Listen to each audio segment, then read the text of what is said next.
do jeito. Então tá tudo certo. Então a gente vai fazer esse levantamento parcial do que a gente viu até agora nesse curso da história da filosofia visando o Enem. Então qual é? A gente vai dar uma passada pela antiga, a gente vai ver um medieval e vai chegar até a modernidade. Daí o que é interessante é a gente perceber que existe um pêndulo no pensamento filosófico desde quando a gente pensa em relação ao seu princípio. Quando a gente tem os mitos explicando o conhecimento para a humanidade, e logo em seguida a filosofia ela pinta como uma organização racional para explicar o que a mitologia explicava até então. E aí a gente tem aquele período antigo onde a razão tenta se estabelecer e com a chegada do período medieval a gente encontra a razão novamente subjugada a um novo tipo de pensamento que seria a fé cristã. Isso passa durante 1000 anos, é um milênio na história da humanidade, ou seja, boa parte do que a gente conhece hoje em dia foi um dia desse. E aí, depois daquele período medieval, esse pêndulo volta a tocar novamente na razão e ela passa a ser basicamente o que vai estruturar o pensamento na história da humanidade e assim basicamente que a filosofia ela vai caminhando. Então o que é que a gente vai fazer aqui? A gente vai resolver 3 questões e eu tentei pegar questões que repetem, como por exemplo, Platão sempre cai, Descartes, numa porcentagem, o René Descartes, ele é o filósofo que mais aparece na história do Enem, e o Santo Agostinho, ele é o filósofo medieval também mais recorrente. Então a gente vai ficar com esses 3. A gente vai ver um da antiga, um do medievo e um da modernidade. E na modernidade vocês vão reparar que eu tentei colocar 2 na mesma questão, que é para a gente fazer um confronto clássico que existe na filosofia, que é entre os racionalistas e os empiristas. Basicamente o que acontece durante boa parte da teoria do conhecimento filosófico. Então, eu vou pedir que alguém coloque o primeiro slide, que é essa questão sobre o Platão. Então, tá aí. Se vocês vão ler, e aí a primeira coisa que a gente tem que pensar é o seguinte: quando a gente vai fazer uma prova de Enem e área de humanas, a gente tem sempre questões longas. E o que é que acontece? A gente às vezes se assusta com o tamanho do texto inicial, ele sempre é importante, mas tendo um conhecimento periférico, às vezes não é nem específico do texto, mas tendo um conhecimento periférico daquele filósofo, com a questão definitiva, com a pergunta definitiva, as ideias aparecem com maior clareza. Então a gente vai dar uma olhada nesse fragmento aqui que fala sobre o Platão. Então a gente vai ver aqui que, para Platão, o que havia de verdadeiro em Parmênides era que o objeto de conhecimento é um objeto de razão e não de sensação. E era preciso estabelecer uma relação entre objeto racional e objeto sensível ou material, que privilegiasse o primeiro em detrimento do segundo. Lenta, mas irresistivelmente, a doutrina das ideias formava em sua mente, na mente de Platão. Então, o que é que ele vai afunilar aqui na questão? O texto faz referência à relação entre razão e sensação. Um aspecto essencial da doutrina das ideias de Platão, de acordo com o texto, como Platão se situa diante dessa relação. Bom, a pergunta ela aparece agora, depois dessa longa jornada aí de leitura. O que é que a gente tem aqui em chave? A gente tem algumas palavras que sempre que vocês estiverem passando pela filosofia, elas vão aparecer. A gente tem aqui razão e a gente tem aqui sensação. Essas 2 palavras elas ajudam bastante a gente conseguir destrinchar esse pensamento platônico. Uma outra coisa aqui que é importantíssimo é quando ele fala doutrina das ideias de Platão, quando ele inicia a pergunta de verdade. Olha só, quando a gente pensa em Platão, a gente tem que ter um mapa mental da seguinte forma. A gente tem Sócrates e a gente já sabe que Platão é o seu principal discípulo. Se vocês não sabem isso até agora, já deveriam estar sabendo. E a gente tem Platão, do lado de Platão, quando a gente pensa nele, a gente também tem que lembrar de que existe o mundo das ideias de Platão. Então, falou em Platão, falou do discípulo de Sócrates, falou do mundo das ideias. Então, essa doutrina das ideias de Platão nada mais é do que o mundo das ideias de Platão. E o que é que seria esse mundo das ideias de Platão? É de onde provém todo o conhecimento, todo o intelecto que a gente tem. Da seguinte forma, se a gente for fazer aqui um exercício filosófico, poderia propor a vocês a seguinte questão. Vocês vão concordar comigo que depois de vocês enxergarem várias árvores na vida de vocês, quando vocês caminharam na casa de vocês, nas viagens que vocês fizeram, vocês viram a maior diversidade de árvores possíveis. E eu acredito que depois de ver uma quantidade de árvores, vocês agora têm uma ideia do que é uma árvore. Então, se eu falo assim, na minha casa tem uma árvore na calçada, mesmo que vocês não conheçam essa árvore, vocês têm uma ideia do que é uma árvore na calçada da minha casa. Vocês podem concordar com esse tipo de construção de conhecimento. Só que Platão ele não concorda com isso. Platão ele vai dizer o seguinte: primeiro existem as ideias, para depois existir as coisas. Então, o mundo empírico, o mundo sensível, o mundo da sensação, por isso é que é uma palavra importante, ela vem depois do mundo das ideias. Então, para Platão, primeiro existem as ideias, para depois existir o mundo sensível. O mundo das ideias é onde estão as formas eternas, perfeitas e imutáveis. É apenas através da razão que a gente pode encontrar as ideias. Então, pensa o seguinte: Platão ele vai dispensar todo o conhecimento que vem do mundo sensível. Por quê? O mundo sensível ele não nos traz conhecimento. O mundo sensível ele apenas faz com que você relembre do mundo das ideias. E como é que você relembra o mundo das ideias? O mundo das ideias você relembra porque o homem ele é um ser dual. O que é que significa dual? Dualismo em Platão é corpo e alma. Então o homem ele está no mundo sensível com o corpo e a sua alma ela também já esteve no mundo das ideias. Então, quando chegamos aqui a alma no corpo, o que é que acontece? Ela passa por um processo de remanescência. Ela não aprende nada através do mundo sensível, através do mundo empírico, através do mundo da sensação. A alma apenas ela se recorda. Então, o mundo sensível ele não é fonte de conhecimento. O mundo sensível ele é apenas espelho, um espelho meio que distorcido do mundo perfeito, ideal, o mundo das ideias. Então, tendo essa informação platônica de mundo das ideias e essa dispensa que ele faz do mundo sensível, a gente já pode partir para ver que as questões elas dão aqui uma clareada, mesmo antes da gente ler. Bom, aqui a maioria já começou a responder, e diferente do que diria Nelson Rodrigues, de que toda unanimidade é burra, parece que essa daqui foi diferente. Realmente, a questão é letra D. Afirmação que a razão é capaz de gerar conhecimento, mas a sensação não. Então, toda vez que vocês ouvirem falar de Platão, vocês aí já ficam sabendo de que o mundo sensível fica descartado porque ele não nos informa nada. Eles apenas faz com que a gente recorde do que a nossa alma viveu lá no mundo das ideias. Aí, continuando na questão, a gente tem a letra A, estabelecendo um abismo intransponível entre as duas. Está errado porque não é intransponível. O mundo sensível ele é decorrente do mundo das ideias, mesmo de forma distorcida.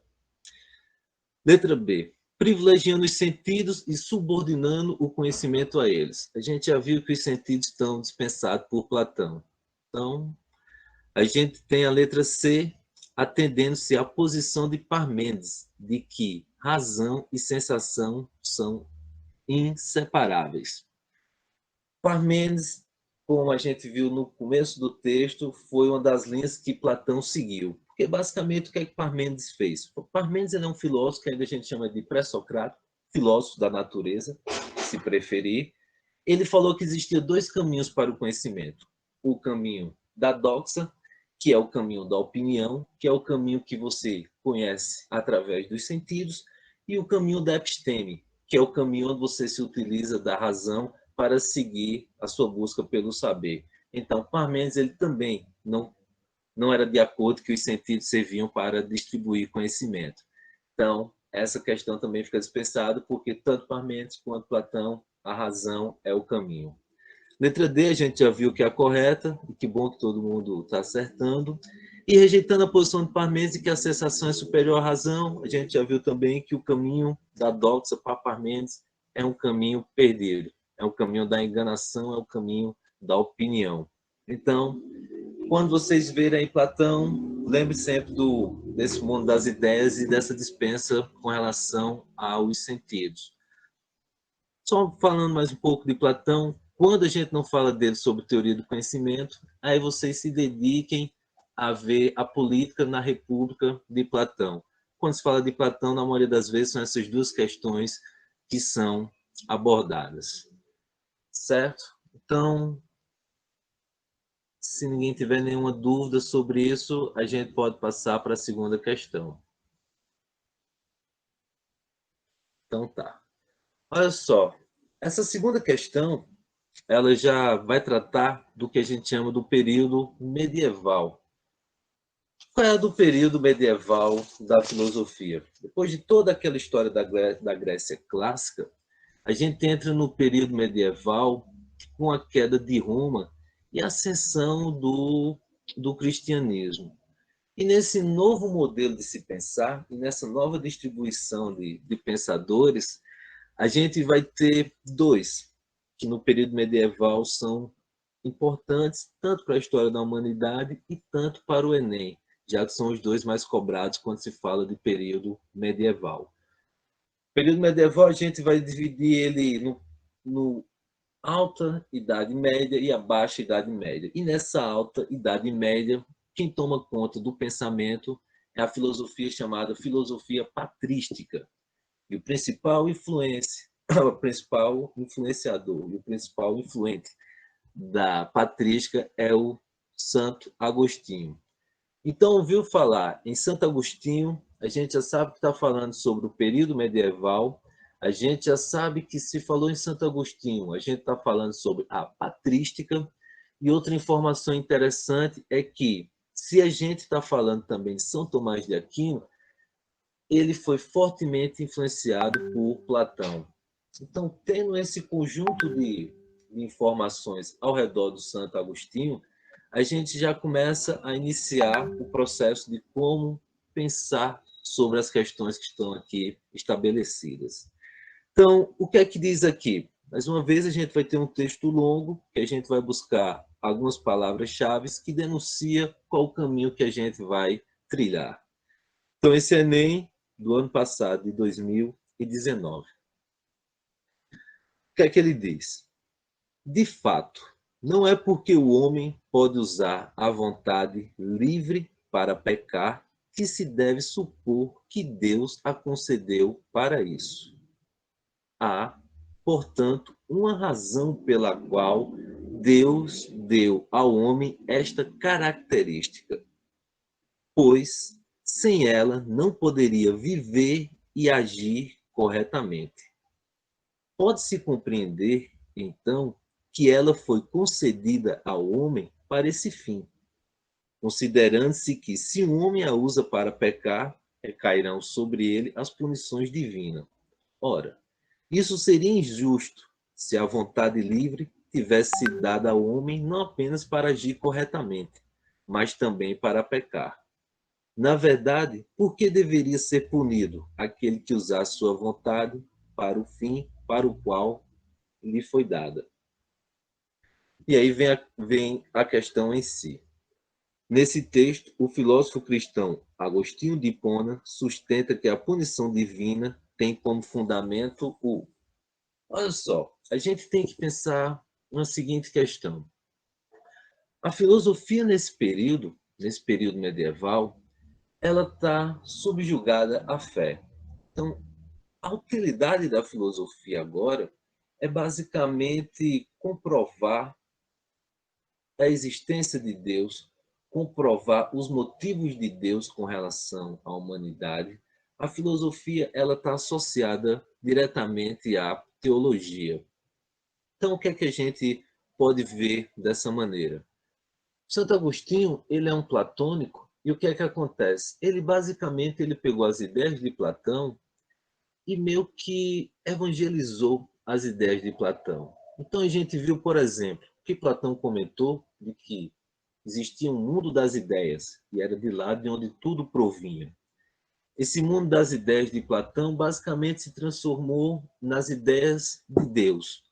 Santo Agostinho às vezes costumava dizer que Platão caminhou até a porta da entrada do céu, mas só que pela arrogância da razão não entrou porque não deu esse salto na fé. Daí o que é que acontece? Nessa tentativa de resolver problemas teológicos, a forma de pensar filosófica passou a ser utilizada. Então, a gente tem um questionamento que fazemos até hoje, e que é o seguinte: se Deus é Deus, e ele é onipresente, onisciente, onipotente, se ele é o criador de tudo, então por que que o mal existe? Então esse questionamento, ele meio que estava engasgado naquela discussão, naquele momento, porque não tinha como explicar a maldade. Porque se Deus ele é bom, por que isso acontece? Então, o São Tomás de Aquino, ele vai trilhar um caminho para afastar essa relação que Deus tem com o mal. Então, quando a gente pensa em Santo Agostinho, a gente sempre vai ter algumas questões recorrentes, que é o livre-arbítrio e o tempo. O livre-arbítrio eu vejo que ele cai mais no Enem, por isso aqui eu estou me dedicando aqui a ele.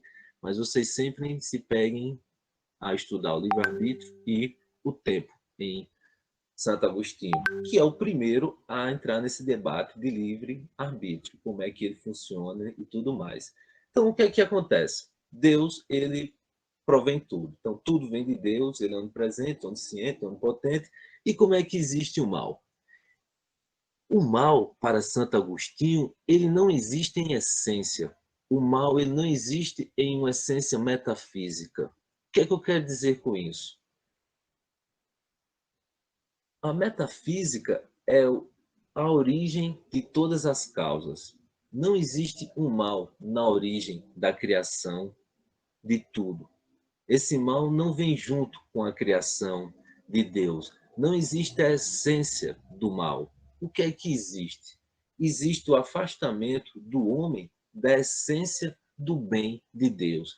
Então, quanto mais você está se afastando da essência do bem de Deus, mais próximo você está chegando do mal.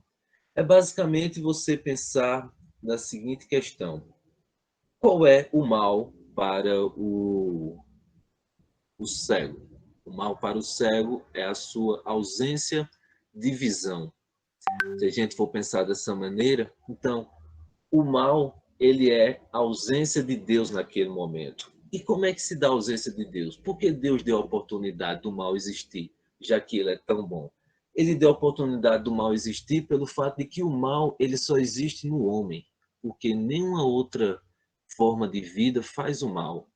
Um leão, quando devora sua presa, ele não está fazendo mal, ele está apenas completando o que ele tem de fazer. Ele só está apenas sendo um leão, ele não tem liberdade de escolha. Quando a gente está diante de um acontecimento desse, que é uma tragédia mundial, que é uma pandemia, o mal não é o vírus, ele está apenas existindo da maneira dele de existir. Ele não escolheu ser dessa maneira. Mas toda vez que o homem escolhe fazer o mal, ele está se utilizando do quê? Do seu livre-arbítrio. Por que Deus deu essa oportunidade a ele? Porque, para Agostinho, isso faz parte do presente que só o homem também ganhou, que é a razão. Então, se eu posso escolher fazer o mal e posso fazer escolher o bem, então eu posso ser uma pessoa boa, porque eu escolhi fazer o bem. Se eu não tivesse a escolha de fazer o mal, então eu também não estaria escolhendo fazer o bem. Eu estaria apenas existindo. Percebe que é um jogo lógico, filosófico que Santo Agostinho ele tenta montar para justificar esse afastamento do homem de Deus e dessa maneira retirar o mal de uma criação divina. E aí, para isso, ele vai falar sobre o mecanismo do pecado, que a gente já vem junto com ele, e de que toda vez que a gente está pecando, a gente sabe que está pecando, e é uma orientação que já vem meio que incluída, vem que embutida no homem, essa informação de que ele está cometendo erros, porque as suas oportunidades de, em algum momento, voltar para Deus e se regenerar, e aquele papo todo que a gente conhece. Então, a gente está aqui numa discussão de que é descobrir qual é a desse livre-arbítrio. Alguém falou?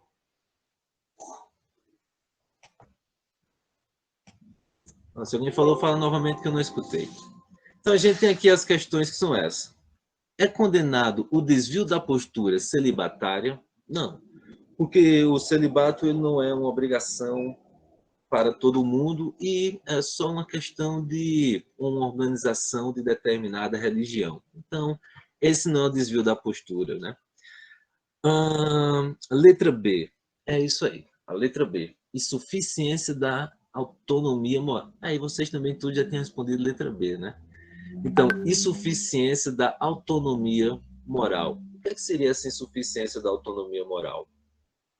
A moral, ela é divina. A moral, ela é eterna. A moral, ela é imutável. Uma ação moral, ela é aqui em qualquer lugar, em qualquer situação humana.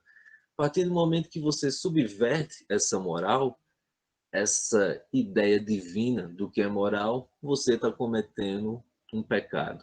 E aí é dessa maneira que você está sendo levado a ser castigado. A gente tem a letra C, afastamento das ações de desapego. Afastamento das ações de desapego é uma das formas de encontrar e de se aproximar de Deus, seria se desapegando do mundo e dos bens materiais e não ter essa relação direta com o mundo sensível e não estar preso às paixões e aos 7 pecados capitais, vamos dizer assim. Porque se você for perceber, são tipos de pecado de que, por exemplo, comer é pecado? Não. A gula é tido como um pecado capital, por quê? Porque você está colocando o sensível, você está colocando o prazer acima da razão. E aí você pensa sobre a luxúria, você pensa sobre os outros pecados que se passam. Mas esses, vamos dizer que são de leve e não é da condenação. Distanciamento das práticas de sacrifício se parece muito com essas do desapego, né? Mas isso também não é a condenação que vai levar você para o inferno. Santo Agostinho acredita sim que existe um espaço físico que é o inferno, que as pessoas vão para lá. E violação dos preceitos do Velho Testamento? Não. Isso é interessante vocês também terem na cabeça de vocês que Santo Agostinho meio que ele dispensa o Velho Testamento. Ele acredita que a grande coisa, o grande acontecimento do cristianismo é a vinda de Cristo. Então ele discute do Novo Testamento para cá. Então do Velho Testamento ele deixa passar, que por sinal também é bem controverso, né? Então aí tudo ia ser pecado se fosse seguir o Velho Testamento. Então a gente fica com isso aí, com a insuficiência da autonomia moral, pelo motivo de que você tem as suas escolhas, e aí quando você faz uma escolha que subverte a moral, você está se afastando do presente, né? De Deus, de que é segui-lo. Depois isso vai gerar uma outra discussão que a gente não vai ter tempo de fazer ela por aqui. Mas fiquem aí com a letra B, né? Não é isso? Se alguém mais não tiver nenhuma dúvida, eu vou passar para outra questão. Então, vamos nessa. A gente tem aqui uma questão já do período moderno. que é caracterizado justamente já com o fim do período medieval. E aí existem algumas especulações de quando realmente começa o período moderno. A gente tem uma área da história, uma área da filosofia que se dedica a falar sobre o que era o Renascimento, que é aquele momento onde o mundo começa a pensar mais através das suas ideias e se afastando mais apenas daquele preceito de que a fé explica tudo. Porque se a gente for imaginar isso num contexto, a gente tem que pensar que aquele sistema feudal, aquele sistema da igreja e tudo aquilo ali, meio que está decaindo pelo fato de que já está acontecendo o que a gente pode chamar de cidades, o que eram os burgos, né? Então, enfim, está tendo novas rotas comerciais, está tendo um novo burburinho de pensamento. Então, sempre quando existe mudanças sociais, existe mudança no pensamento, e sempre que existe mudança no pensamento, também existe mudanças sociais. Então, essa dialética de pensamento e sociedade, ela permanece o tempo todo. E aí, basicamente, a modernidade ela vem dessa sopa do que é o período renascentista, que ali já está acontecendo algumas dinâmicas diferentes. A gente já tem, por exemplo, Copérnico tirando a Terra do centro de tudo, né? E agora a gente já tem o sistema heliocêntrico, onde os planetas giram em torno do Sol. Enfim, algumas coisas estão sendo desconstruídas.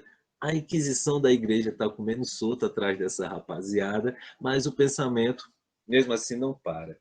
E aí, no meio desse turbilhão, a gente encontra uma obra de René Descartes, chamada As Meditações e o Discurso do Método. Essa obra, ela abre as portas para o que a gente chama do período da modernidade, tanto pelo assunto que ela vai tratar, tanto também pela proposta de como tratar as coisas. A partir de agora, a filosofia ela deixa bem de lado a religião e ela passa a se associar com a ciência.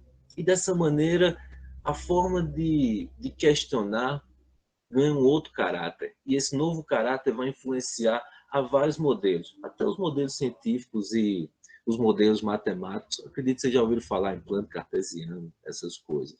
Então, é aberta uma nova temporada de pensamentos na humanidade. Então, o que é que acontece?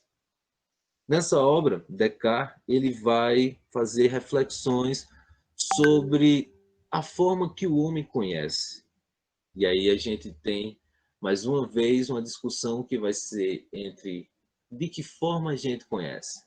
É através do mundo sensível ou é através da razão? E esses dois aqui que eu escolhi para vocês, eles não tiveram um embate pessoal. Eles nem, depois que Descartes morreu, foi que o Hume surgiu. Mas esse debate ele é caloroso até hoje dentro da história do pensamento. Então vamos para as questões. Eu tento contextualizar o pensamento de Descartes, o pensamento de Hume, e a gente tenta ver se descobre qual é a alternativa correta. Esse é do Enem de 2012. Então a gente vai ver esse trecho que está na obra das Meditações de René Descartes. Experimentei algumas vezes que os sentidos eram enganosos, e é de prudência nunca se fiar inteiramente em quem já nos enganou uma vez. René Descartes nas Meditações. No outro texto, a gente tem David Hume fazendo a seguinte afirmação. Sempre que alimentarmos alguma suspeita de que uma ideia esteja sendo empregada sem nenhum significado, precisaremos apenas indagar de que impressão deriva esta suposta ideia. E se for impossível atribuir-lhe qualquer impressão sensorial, isso servirá para confirmar nossa suspeita. Olha só, aqui a gente tem um embate clássico. Então a gente tem Descartes, que é um grande racionalista, não esqueça nunca disso. Quando a gente for falar em Descartes, a gente já sabe, Descartes é um racionalista, ele segue aquela mesma linha de Platão, então ele dispensa os sentidos por completo. Os sentidos para ele não é fonte de conhecimento. E Hume ele é um empirista. E ele é um empirista extremamente radical. E qual é o desse empirismo radical? Ele acredita de que nada vem para as nossas ideias que não passe dos nossos sentidos.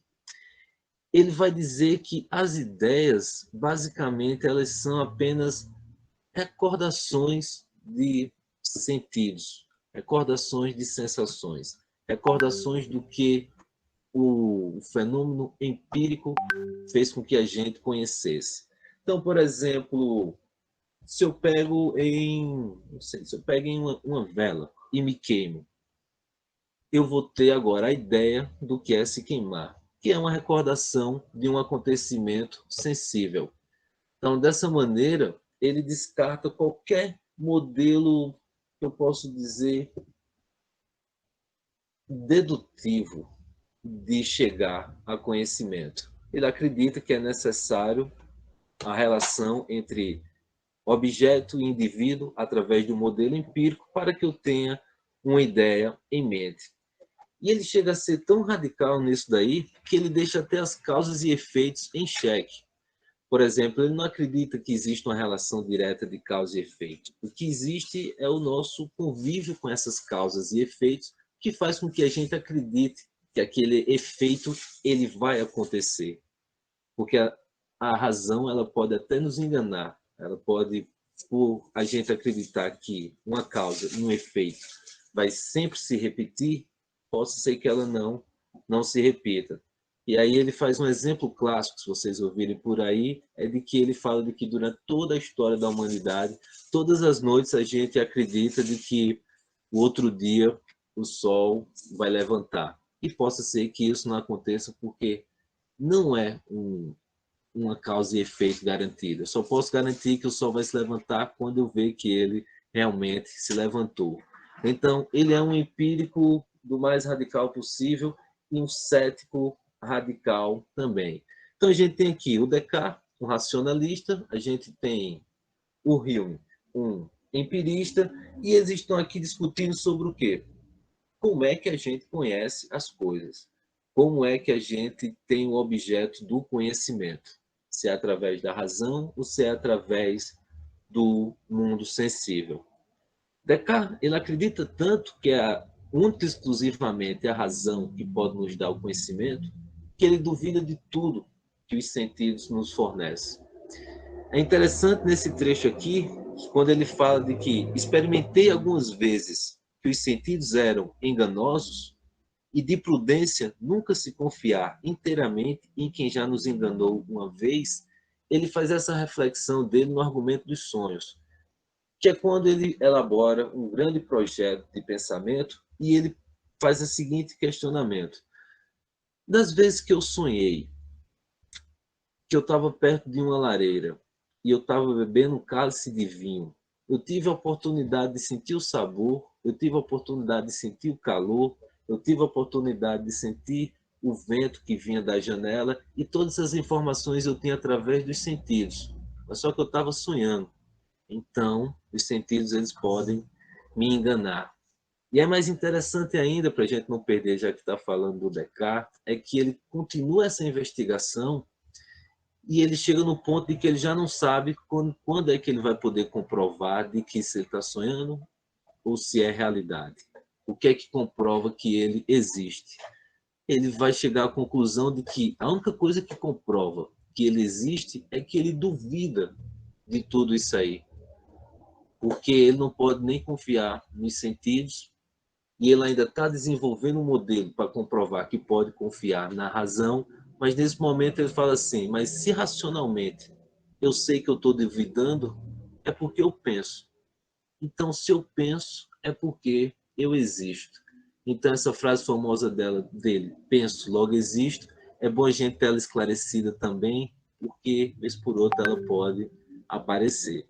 Então, tendo essas informações superficiais de cada um deles, essas informações periféricas da forma que eles pensam, aí a gente pode tentar investigar qual é a da questão. Então, o que é que a questão vai dizer aqui? Nos textos, ambos os autores se posicionam sobre a natureza do conhecimento humano. A comparação dos excertos é como se fossem trechos. A comparação dos trechos permite assumir que Descartes e Hume defendem os sentidos como critério originário para considerar um conhecimento legítimo? Não. A gente viu que Descartes ele não defende os sentidos, só Hume. Então, essa está dispensada. Entende que é desnecessário suspeitar do significado de uma ideia na reflexão filosófica e crítica. Se é desnecessário suspeitar, se a filosofia já é uma grande suspeita. Se a gente já pergunta o que é filosofia, já está filosofando, então nada é desnecessário suspeitar na filosofia. Então, essa está colocada também de fora. São legítimos representantes do criticismo quanto à gênese do conhecimento. Olha só, essa daqui não vai ter como se prolongar, porque o criticismo é um pensamento kantiano, e kantiano eu só vou passar para vocês, ou no segundo aulão, ou de quem é aluno meu permanente, nas próximas aulas. Então, o criticismo de Kant está de fora aqui, mas por eliminação a gente chega lá. Concorda que o conhecimento humano é impossível em relação às ideias e aos sentidos? Não, ele não é impossível. O conhecimento humano ele é extremamente possível, só que para um é os sentidos, Hume, e a, a ideias de Descartes. E agora a gente sobra a letra E, que atribui diferentes lugares ao papel dos sentidos no processo de obtenção do conhecimento. Que foi basicamente isso aqui o que a gente discutiu o tempo todo. Cada um que estava tentando buscar a forma que conhecemos. Então, não esqueça isso, né? Existe uma corrente empírica que é uma corrente marcada na Inglaterra, que tem vários e vários. A gente tem o Hume, que é o que mais aparece pelo ser radical, mas a gente tem o Locke também, que aparece, enfim. Vocês, quando pegarem para ler o empirismo, aí vocês sempre fazem essa comparação entre o Descartes e o empirismo, racionalista e empirismo. Na filosofia antiga, vocês vão ter Platão, um racionalista, Aristóteles, um empirista. Esse é um debate que tem até hoje dentro da história da filosofia, e o conhecimento até hoje também tem esse debate.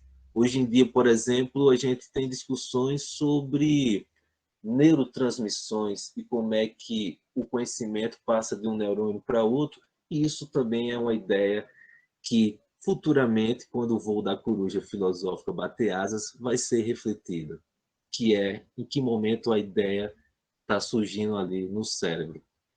Então, a ideia... obrigado quem está dizendo que o professor é excelente. Eu fico muito grato. É metade do meu pagamento é o elogio de vocês. Então, é isso aí. A gente só deu tempo para isso. Espero que vocês tenham, pelo menos, se encantado com algum desses ou se interessado. E aí, quem precisar de manter contato, tenta manter contato no ProEnem, que aí consegue me encontrar. E aí, eu tenho até uma sala que é apenas minha para alunos que não é do ProEnem, que é no Classroom também, e lá também tem vídeos, essas coisas. Enfim, a gente vai mantendo contato. E meus alunos que estão por aí, é um prazer rever vocês. Então, vão lá, fiquem na paz, vão suspeitar se estão acordados ou estão dormindo, se teve essa aula, se era um sonho. Vão pensar aí se vocês estão agindo moralmente, que Deus está de olho, segundo Agostinho, e que as ideias estão aí para ser pensadas. Até uma próxima.